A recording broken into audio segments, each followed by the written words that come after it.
네, 이에 더해서 더 자세한 뉴욕 증시 마감 현황 들어가 보겠습니다. 뉴욕일보 경제부의 김태수 기자 연결할게요. 안녕하세요. 안녕하세요.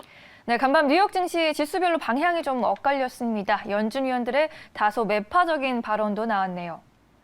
네, 시장이 전반적으로 거래량이 좀 빠르게 줄어들고 있는 그런 모습이었는데 그런 가운데서 장 막판에 또 급격하게 방향을 꺾어버리는 모습을 보였습니다.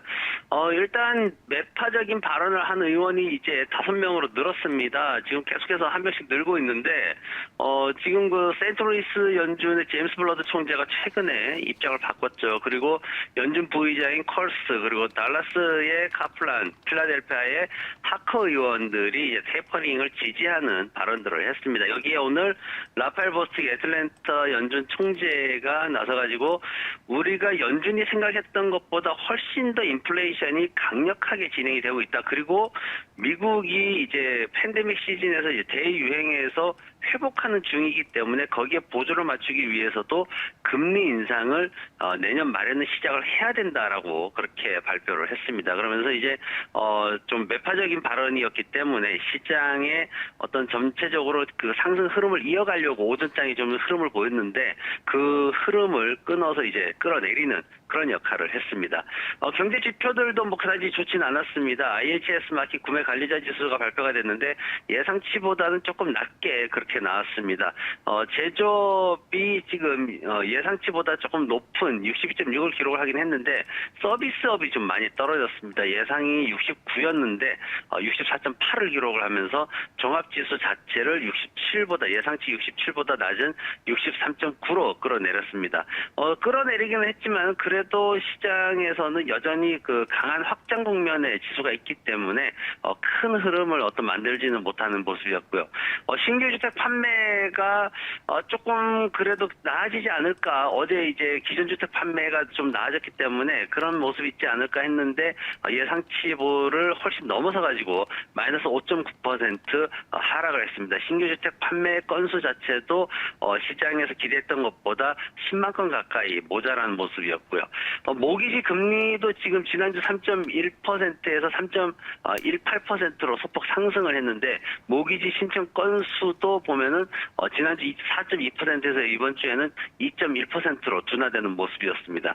원유 재고가 기대했던 것보다 굉장히 빠르게 줄어들었습니다. 미 정부에서 발표한 보고서에 따르면은 오클라호마주의 쿠싱에 있는 미국 최대 저장 허브에서 이제 그 원유와 휘발유 재고량이 급격히 폭락을 했다. 이제 그렇게 발표를 했는데 여름철 운전 시즌 동안에 어떤 기대감이 굉장히 높아지는 그런 모습이었습니다. 원유 재고량이 394만 배럴 증가를 기대를 했었는데 761만 배럴이나 감소를 했고요. 휘발유 재고량은 83만 배럴 증가를 예상을 했는데 293만 배럴이나 감소를 했습니다.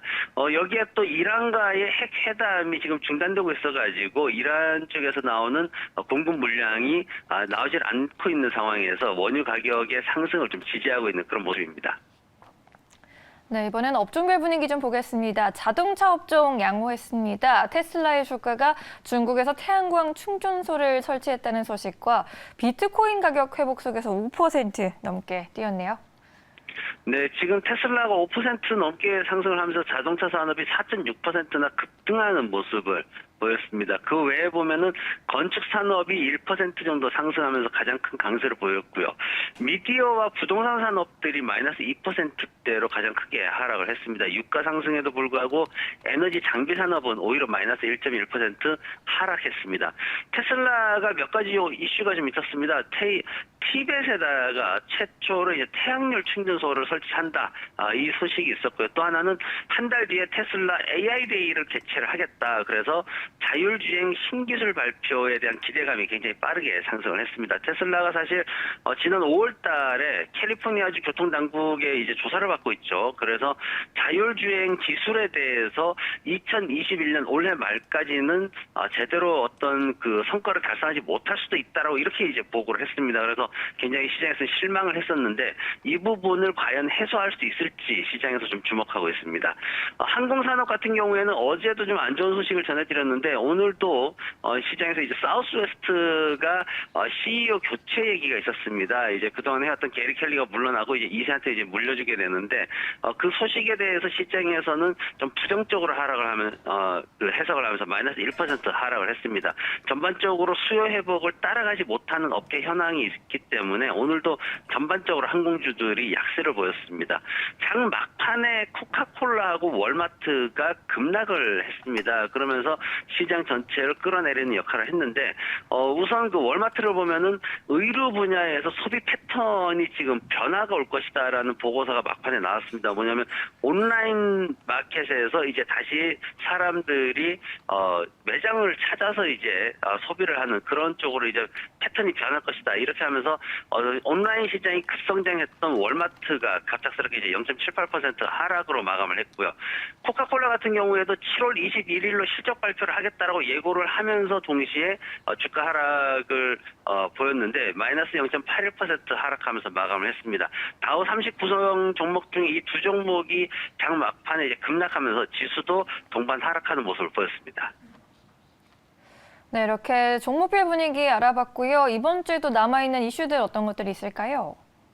네, 우선 연준의 은행권 스트레스 테스트 결과가 내일 발표가 됩니다. 지금 연준 같은 경우에는 2009년도 이제 금융위기 이후에 은행들이 어떤 극심한 가설적인 환경 속에서 과연 어떻게 잘 대처할 것인가 이런 것들을 이제 보려고 도입을 한 제도인데 은행들의 건전성을 이제 점검하는 거죠. 스트레스 테스트 결과가 발표가 되는데 지금 은행들 같은 경우에는 전염병 이 봉쇄 기간 중에도 연준이 설정했던 가설보다 더 심각한 상황이었음에도 잘 버텨오고 있거든요. 그래서 지금 미국의 어떤 최대 대출 기관들이 이제 좀 좋은 성과를 거둔 것으로 이제 평가가 된다 그러면은 연준에서 그동안 자본 분배에 대한 어떤 제한을 좀 가하고 있었는데 그 부분이 해결될 것으로 그렇게 지금 기대를 하고 있습니다. 그러면 은행들이 그동안 계속 밀어놨던 약 한 1,300억 달러 규모의 배당금 지급 그리고 주식 환매 이런 것들이 시작될 것으로 예상이 되고 있어가지고 결과에 따라서